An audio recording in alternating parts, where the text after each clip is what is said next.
Welcome to God's Rescue and Restoration Plan, Session 13. We're going to be looking at Israel entering the Promised Land today in this session.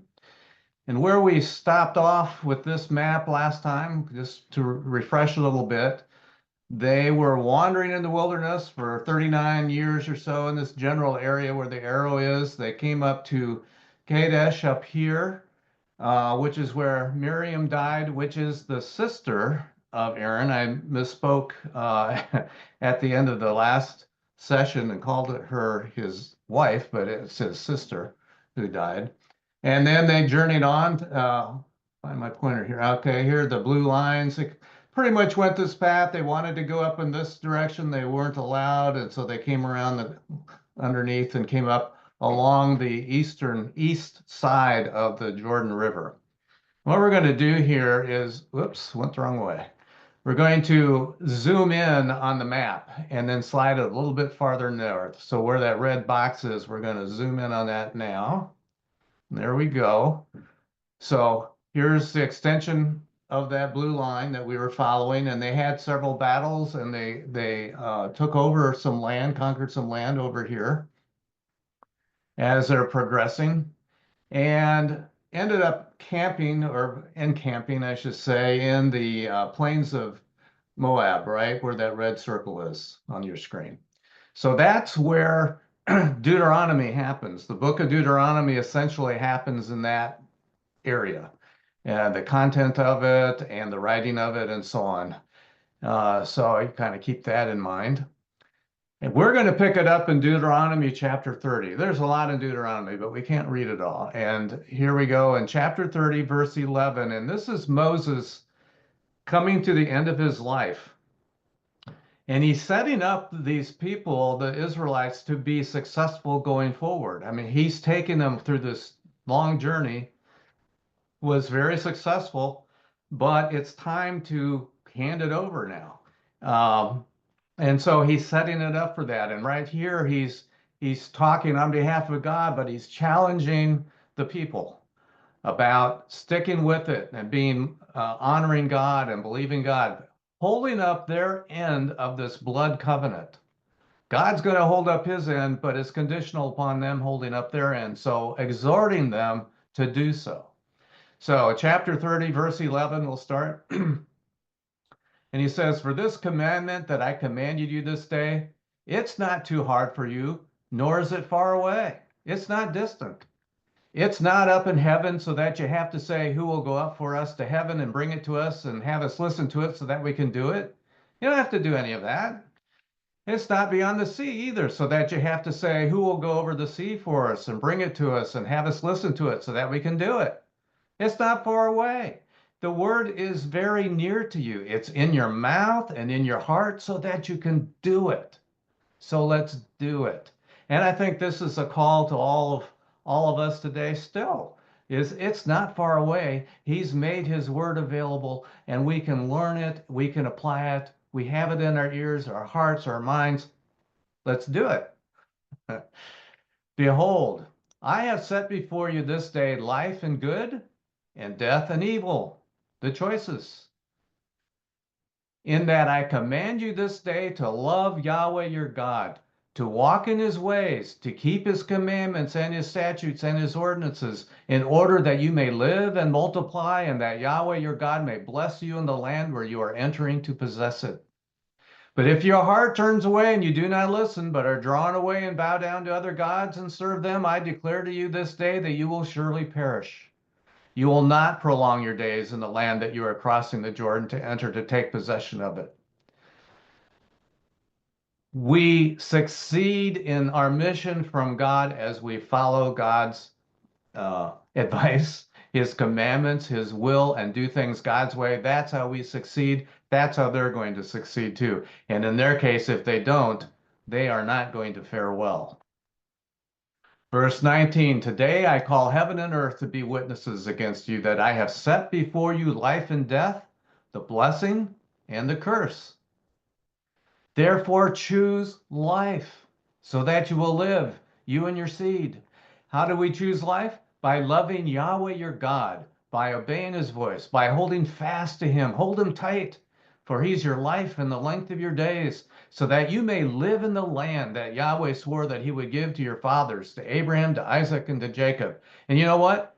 He's going to give it to Abraham, to Isaac, and Jacob, no matter what you guys do. But if you want to live in it, in the meantime, this is what you need to do.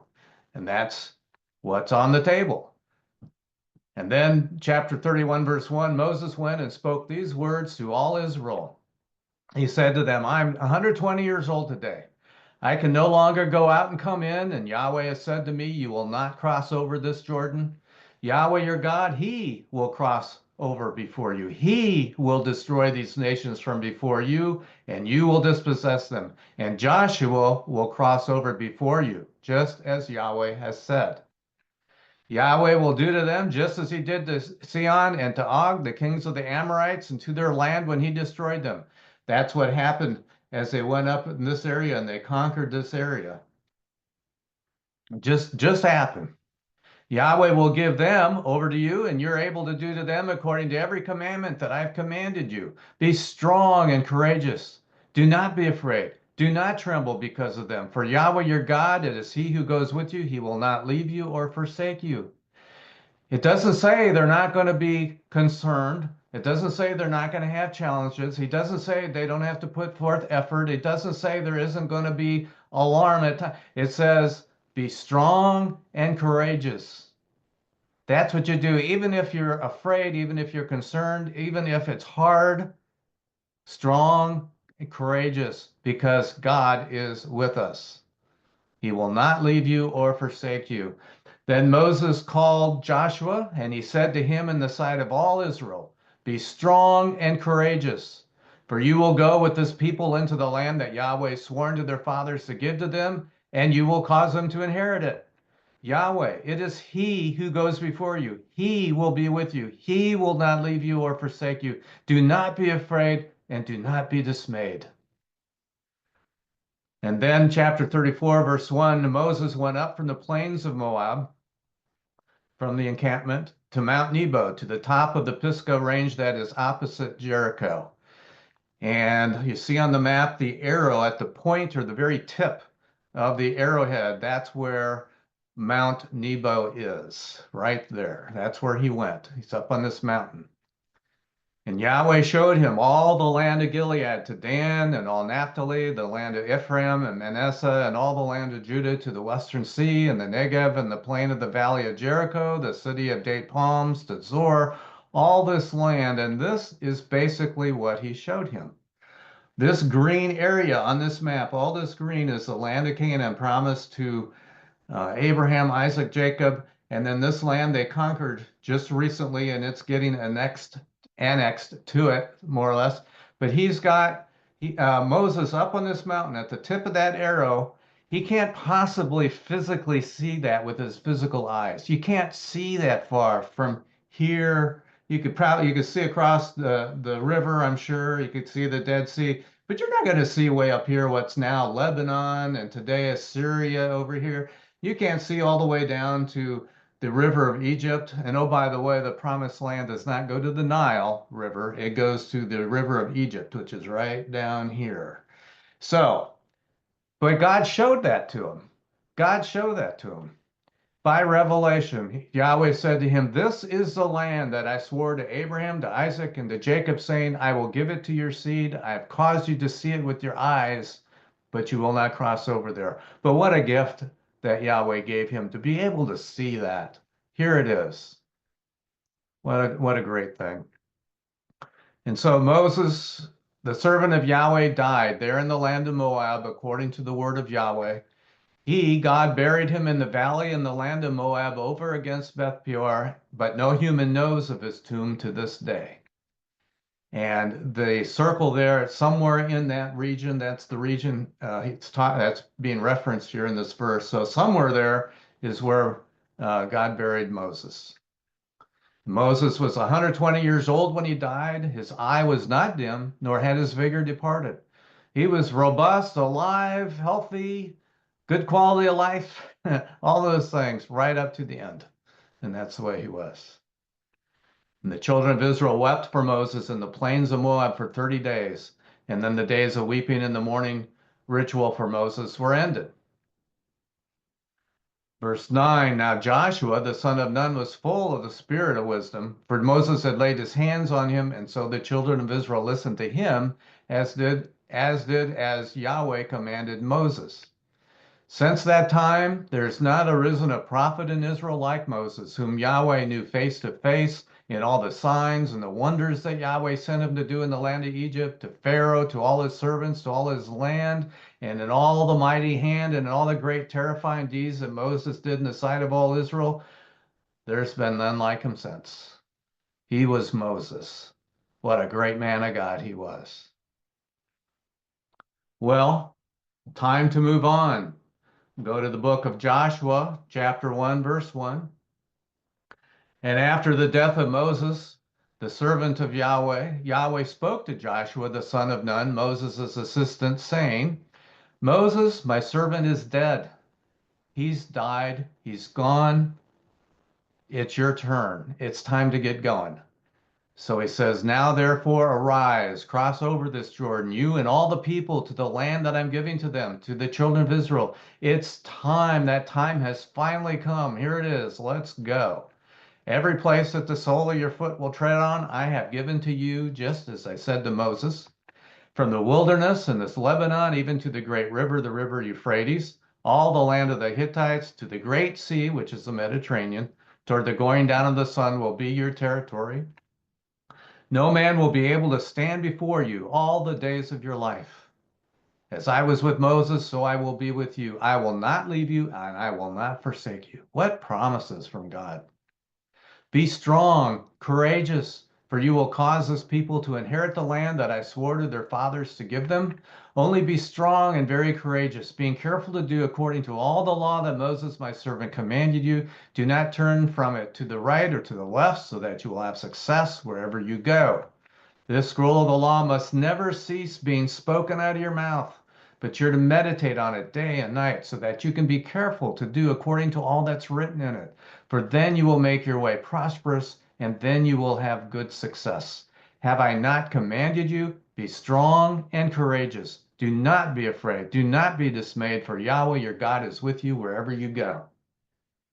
These were God's words to Joshua, his exhortation, his encouragement, providing promise, providing support. And this concept, this heart of God applies to us today in the role and the mission that we have, in the way that we serve our Lord. Whatever it is, if we're going to be successful in whatever it is for us to do, we need to have that same certainty, and that same certainty from God is still there. He wants us to be courageous, not to be dismayed, knowing that times are tough. It's an evil world we live in. And we're going to be asked to do hard things as we serve. And it's going to be uncomfortable. And it's going to be challenging. And we may be dismayed at times, or be at least capable of doing that. But our exhortation is not to be dismayed. Be courageous. Keep moving forward. Don't move backwards. Keep going with God, because He is with us in how we serve and what we're doing. I think we need to remember that. And now we're going to shift gears and go to this, the Ark of the Covenant. This is something we didn't talk about at all when we were in the area when it is talked about. These books that we've been reading, like Exodus, for example, has so much in it. There's so much content, a lot of ordinances of God, laws of God, and so on. But there's also specific things, specific direction about things that God needs in the physical realm. So the tent of the meeting, for example, or the tabernacle, this whole arrangement of that tent was a big deal. And it's like the temple in a tent. The temple there is no physical temple. It won't be for many years yet, but there was a place that God established that could be packed up and move along when the camp moved along. And this tent of the meeting is where Moses would go to meet God and talk with him, and vice versa. And he would get all this instruction and so on. And so that's where that happened. It's where the pillar of the cloud or the fire would rest while the encampment was supposed to stay there and then lift off when it was time to move on. So it was really important, and there were very special things in there that God provided specific instructions about how to build, how to craft, how this whole thing went together, the materials, the everything, the colors, everything.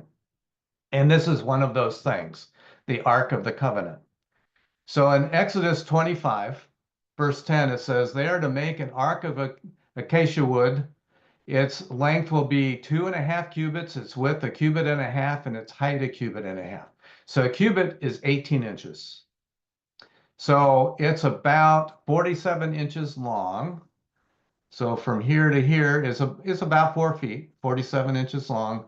And vertical height is about 27 inches. So it's a little over 2 feet tall, and it's a little over 2 feet wide. So that's the box. Now, the ark is basically a box, and you are to overlay it with pure gold. You make it out of the wood, but you overlay it with pure gold. You're to overlay it inside and outside. You're to make a gold molding around it. So every part of it, all the inside, the outside, the edges, everything, there's all gold over the whole thing, inside and out. You are to cast 4 rings of gold for it and put them on its 4 feet. 2 rings will be on one side of it, 2 rings on the other side. You are to make poles of acacia wood and overlay them with gold. So they have gold as well. And you are to put the poles and the rings on the sides of the ark to carry the ark by them. The poles are to remain in the rings of the ark. Excuse me. They are not to be taken from it. You are to put the testimony that I will give you into the ark. The written word of God goes into the ark. And now I'm going to pause for a second. This ark, this picture that we're looking at, is not the ark. It's not the real thing. It is an artist's imagination of what that ark might look like. It's a rendition. As far as these things go, seems good to me. I looked at a lot of them to try and pick one that I thought, well, okay, which one am I going to use? Because no one knows. No one's found the ark. It's been lost. If it still exists, no one knows where it is. Even Indiana Jones didn't actually find it. They just made the movie. So here we go. We're going to use that. I think it's a good illustration of, at least we can talk about it as we read this record. And so next step of the construction, verse 17, you are to make an atonement cover of pure gold. This is basically the lid for the ark, the lid over the box. That's the atonement cover. That's what it's talking about. Its length is to be 2.5 cubits, and its width is to be a cubit and a half. So the same dimensions so that it fits right on top and it closes it up. You are to make 2 cherubim of gold and make them of hammered work at the 2 ends of the atonement cover. And notice that atonement cover is of pure gold. It doesn't say it's out of wood. It says it's pure gold. And then the cherubim are made of gold at 2 ends. Verse 19, make 1 cherub at the one end and 1 cherub at the other end. For one piece with the atonement cover, you're to make the cherubim on its 2 ends. So that whole cover is one piece. Has the cover itself, the lid, but on top of the lid, as part of the lid, are the 2 cherubims, the figures that you see there with their wings covering, one on each end. And the cherubim are to spread out their wings above it, covering the atonement cover with their wings, facing one another, and their faces are to be looking toward the atonement cover, looking downward, looking at where the Word of God resides. You're to put the atonement cover on top of the ark, and in the ark, you're to put the testimony that I will give you, the written Word of God. And I will meet with you there. This is God. I will meet you, Moses, there from above the atonement cover, from between the 2 cherubim that are on the ark of the testimony. From there, I will speak to you about all that I command you for the children of Israel. Wow. So when Moses gets called to the tent of meeting to meet God, God's going to be there. That's where he's going to communicate with Moses. Isn't that something? Well, he says some more about it in Numbers chapter 4, starting verse 1, which goes to the precious nature of this. And God is so protective and so particular about how all these holy pieces, parts, including the Ark of the Covenant, are handled and how important it is. Yahweh spoke to Moses and to Aaron, saying, take a census of the sons of Kohath from among the sons of Levi by their families, by their fathers' houses. So the Kohath family is part of the tribe of Levi. Verse 3, from 30 years old and upward, even until 50 years old. So the priests and the Levites serving, doing the service of the tabernacle, tent of the meeting, and later on the temple, were ages from the age of 30 to the age of 50. And that's the age within they needed to be. All who enter into the service to do the work in the tent of meeting. This is the service, or this is what they are going to do, the service they're going to provide of the sons of Kohath in the tent of meeting concerning the most holy things. He's going to detail them out here. So, we talk about serving, we talk about each having our ministry, having our service. This was their service.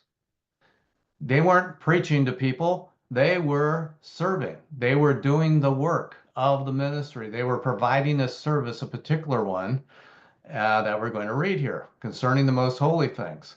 Verse 5, when the camp is to move, so we're going to pack up the camp and move out. Aaron is to go in and his sons, and they're to take down the veil, that's the screen, and cover the ark of the testimony with it. Okay, pause there.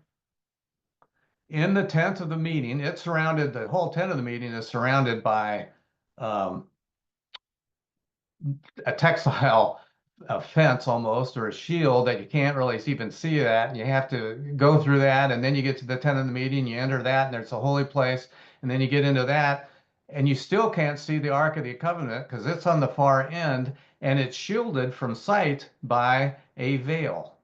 It's like a curtain that's stretched across, and you can't see it. And no one is supposed to go in there anyway. So it's very restricted space. God has rules, regulations about all of that. Only very certain people can even come into the first part of the tent, and it's pretty much off limits behind that veil. And so that veil is shielding from view and from access that ark. But when it's time to move, take down the veil that is the screen and cover the ark of the testimony with it. So that veil is still covering the ark, even when they're moving. And then you are to put a covering of dugong skin on it. That is an animal. That's a mammal, a water mammal. It's like a manatee.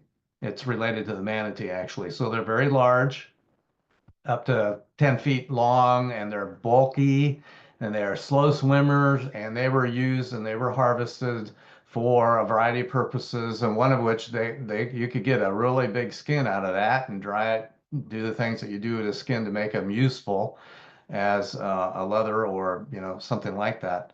And so that's what they're supposed to do. You put the veil on top of the ark, and then you have this skin that you prepared from the dugong, and spread it over the veil, and then spread over it a cloth olive blue.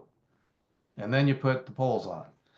So that's how it's all wrapped up. It's all protected. It's also all out of sight, but everyone knows what it is. When it's moving, everyone knows what that is. And then it goes through some other things and how to deal with them. And then it gets to verse 15. When Aaron and his sons have finished covering the sanctuary and all the holy things, when the camp's about to move, so they've got everything packed up, the packers are done, they got it all done, only then are the sons of Kohath to come to carry it, so that they do not touch the holy things and die. They're going to die if they don't do this right. These are the things in the tent of meeting that the sons of Kohath are to carry. And Yahweh spoke to Moses and to Aaron, verse 17, do not cut off the tribe of the families of the Kohathites from among the Levites, but thus do to them that they may live and not die when they approach the Holy of Holies. Aaron, you got to do your job right. Do it exactly what I said. Don't put them at risk. Do your job right, because they are going to pay a price if you don't. So be diligent. Aaron and his sons are to go and appoint them each to his service and to his load. So you direct the movers. but they are not to go in to see the holy things, even for a moment, or they will die. It's important stuff. That ark, there's really something special about that. And it will show up through biblical history, through the Old Testament, when it was, through the various times that are coming, the centuries that are going forward now. It's going to pop up and you'll see how important that was. But this is good background to have because it's going to show up right here as we go through the rest of the record that we're going through here. There's on the left, you see the camp where they're camping out at the moment. And now I'm going to zoom in on the map right in that area in the red rectangle. And there we go. Now we're zoomed in. And you see the encampment down there in the blue circle. That's where they are. We go to Joshua chapter 3, verse 1. Joshua rose up early in the morning, and they moved from Shittim and came to the Jordan, he and all the children of Israel, and they camped there before they crossed over the Jordan. And it came to pass after 3 days, the officers went through the midst of the camp, and they commanded the people, saying, when you see the ark of the covenant of Yahweh, what we just talked about, but they're not really going to see it because it's all covered up, but it's covered up in a way they all know what it is. And there are the Levites carrying it. So when you see that, when you see the ark of the covenant of Yahweh your God, it's the covenant, it's what you agreed to, contains the blood covenant that you've agreed to. There it is, and it's God's, and the priests, the Levites carrying it. Then you are to set out from your place and follow it. Yet there's to be a space between you and it, about 2,000 cubits by measure. That's about 6/10 of a mile. So a little over half a mile distance. Stay behind and watch. Don't come near to it, so that you will know the way by which you must go, for you've not passed this way before. This is new territory. We've not been to this place. So watch and follow where that goes. Don't get scattered and go over which way. Follow the leader, God. Okay, but stay back, at least a little over half a mile. Stay back and watch it. And Joshua said to the people, make yourselves holy, for tomorrow Yahweh will do wonders among you. And Joshua spoke to the priests, saying, take up the ark of the covenant and cross over before the people. So they took up the ark of the covenant and went before the people. And this arrow that showed up on the map, the red area, that's the likely path that they took from their encampment to cross the Jordan River, which, oh, by the way, would have been in flood stage because this is the first month of the year. It's the month of Nisan when they're doing this. And that's at the end of the rainy season. And the rainy season, every country that's got a rainy season knows what happens to the rivers. They start flooding. It happens in the United States. It happens in Uganda. It happens everywhere that there's a rainy season. The rivers flood. That's what they do. And it's that time of the year for the Jordan River, and it's coming down from the Sea of Galilee and coming into the Dead Sea. So it's following this path from up here. The Sea of Galilee is off the map, but it flows all the way down through the valley and into the Dead Sea here. And this whole area is going to be flooded. And at flood stage, this river can be a mile across. And here's Israel, the Israelites looking at it thinking, okay, that's kind of a long ways to walk through the water. How are we going to get all our animals through? How are we going to walk through? How's this going to work? But he said, follow the priests, follow the Ark of the Covenant. Watch, half mile behind. And Yahweh said to Joseph, today I will begin to make you great in the eyes of all Israel, so that you will know that as I was with Moses, I will be with you. You are to command the priests who carry the Ark of the Covenant, saying, when you come to the edge of the water of the Jordan, you are to stand still in the Jordan. Joshua said to the children of Israel, draw near, hear the words of Yahweh your God. Joshua said, this is how you will know that the living God is among you, and that he will drive out, yes, drive out from before you the Canaanite, the Hittite, the Hivite, the Perizzite, the Girgashite, the Amorite, and the Jebusite. Behold, the ark of the covenant of the Lord of all the earth is crossing over before you into Jordan. He's leading the way. Let's follow him. And now take for yourselves 12 men out of the tribes of Israel, one man from each tribe, and they get assigned a task. Verse 13, it will come to pass when the soles of the feet of the priests who carry the ark of Yahweh the Lord of all the earth come to rest in the waters of the Jordan. When the soles of their feet come to rest in the waters of the waters of the Jordan will be cut off. And the waters coming down from above, from upstream, are going to stand up in one heap. A virtual dam by God, making a new reservoir on the Jordan River. That's what's going to happen as soon as their feet are in the water of the Jordan. Not before, but when that happens. Verse 14, it came to pass when the people moved from their encampment to cross over the Jordan, the priests who carried the Ark of the Covenant were before the people. And when those who carried the Ark had come to the Jordan, and the feet of the priests, those carrying the Ark, dipped into the edge of the water, for the Jordan overflows all its banks throughout the time of harvest, the waters coming down from above upstream stood and rose up in one heap a great way off at Adam, the city that is besides Zerathon. And those that went down toward the sea of the Arabah, that's the Salt Sea or the Dead Sea, were completely cut off. And then the people crossed over opposite Jericho. So Adam is here, where that arrow up here is. There's Adam. That's where God stopped the downflow of water, and then all the water that was already in the river just drained out into the sea, and to what's left? Dry land. And that's when they crossed over, so they could cross over on dry land. And the priests carrying the Ark of the Covenant of Yahweh stood firm on dry ground in the midst of the Jordan. They were on the Jordan riverbed, and it's dry, firm ground. And all Israel crossed over on dry ground. Even though it was flooded just moments ago, water's drained out, and the ground is dry and firm. And they all crossed, the whole nation, 1.5 million people, whatever it was, all their animals, all their belongings, all the stuff they had, completely over the Jordan. On that day, verse 14, Yahweh made Joshua great in the eyes of all Israel, I guess, and they stood in awe of him, just as they stood in awe of Moses all the days of his life. Then Yahweh spoke to Joshua, saying, command the priests who are carrying the Ark of the Testimony to come up out of the Jordan. They're still standing out there. Everyone's crossed over, all the animals, all the stuff's moved over to the other side of the Jordan. The priests are still out there. Yeah, hey, it's time to come on over. So Joshua commanded the priests, saying, come up out of the Jordan. It came to pass when the priests who were carrying the Ark of the Covenant of Yahweh had come up out of the midst of the Jordan, when the soles of the priests' feet were separated from the ground that had been made dry, that the waters of the Jordan returned to their place. They flowed over all their banks as it was before.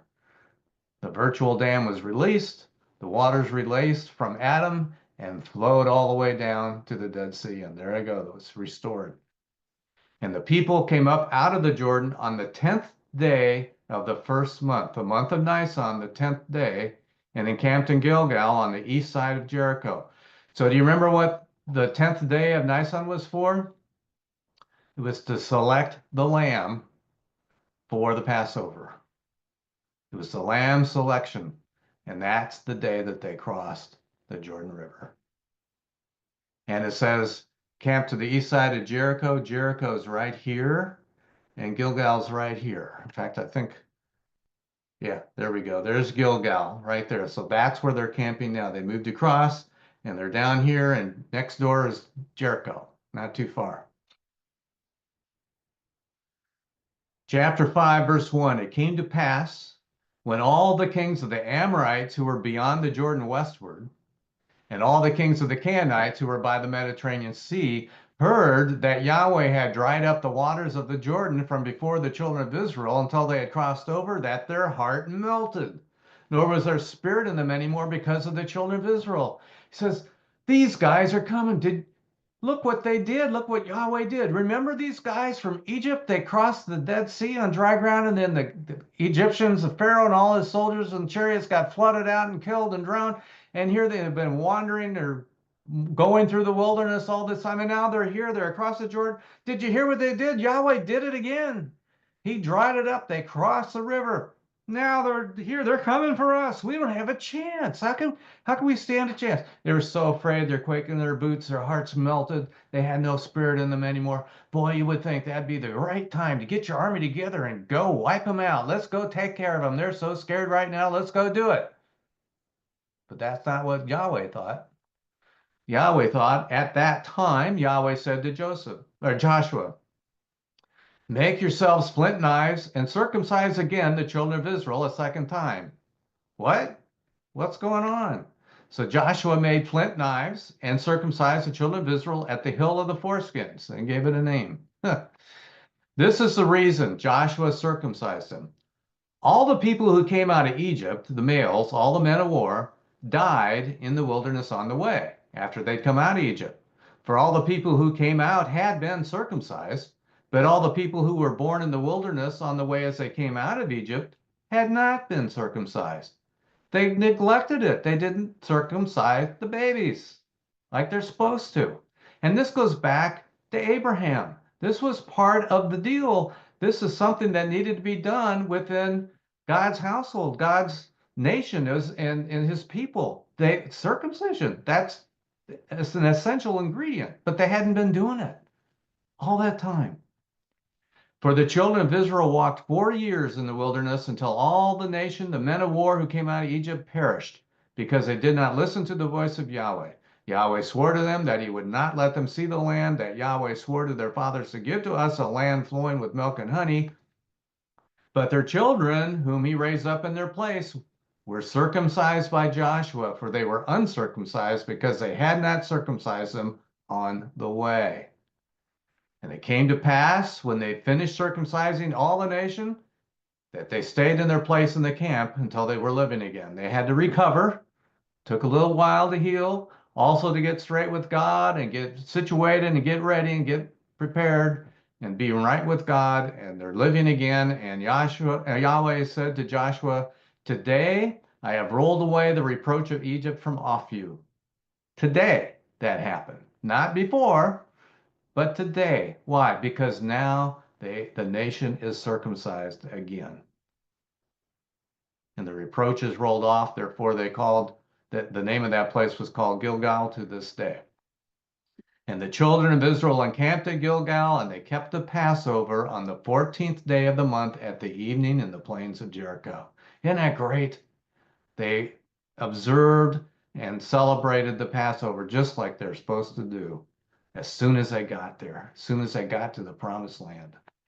And they ate from the produce of the land on the day after the Passover, on this very day, which would be the first day of the Feast of Unleavened Bread.